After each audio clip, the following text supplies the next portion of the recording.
Le jeune impoli et la vieille mamelin. Les faits qui vont suivre m'ont été rapportés par un abonné de Côte d'Ivoire et se sont déroulés dans la ville de Akradio. Voici son témoignage. À Akradio, une petite ville animée où tout le monde se connaissait, vivait une vieille dame surnommée Mamelin. Connue pour sa sagesse et son étrange aura, elle était respectée par tous, ou presque. Un jour, alors qu'elle faisait ses courses au marché, un jeune homme nommé Alain, réputé pour son insolence, la croisa. Impatient, il la poussa pour passer plus vite, renversant ses provisions. « Hé, mamie, bouge de là, tu bloques le chemin !» s'exclama Alain avec arrogance.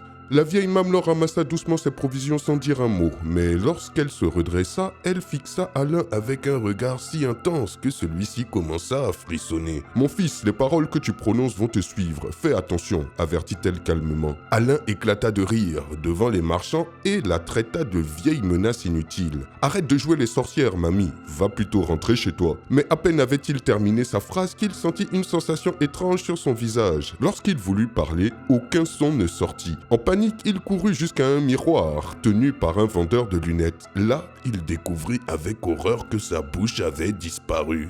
Il posa instinctivement ses mains sur sa tête et sentit quelque chose d'étrange. Sa bouche était apparue derrière sa nuque. Désorienté, il courut partout dans le marché essayant d'appeler à l'aide, mais tout ce qu'il réussissait à faire, c'était émettre des sons incompréhensibles. Les habitants d'Akradio, témoins de la scène, comprirent rapidement que la vieille Mamelin avait joué un rôle dans cette étrange punition. Alain, désespéré, retourna vers elle, les larmes aux yeux. Il tomba à genoux à ses pieds, en marmonnant des sons bizarres avec sa bouche de nuque. La vieille Mamelin hocha la tête avec un léger sourire. « Que ceci te serve de leçon, mon fils. Les mots ont du pouvoir. » Elle murmura quelques paroles et Alain sentit sa bouche revenir à sa place. Depuis ce jour, il devint l'un des jeunes les plus respectueux d'Akradio et personne n'osa plus défier Mamelin. Sa légende, quant à elle, devint un rappel pour tous. À Akradio, on respecte toujours ses aînés.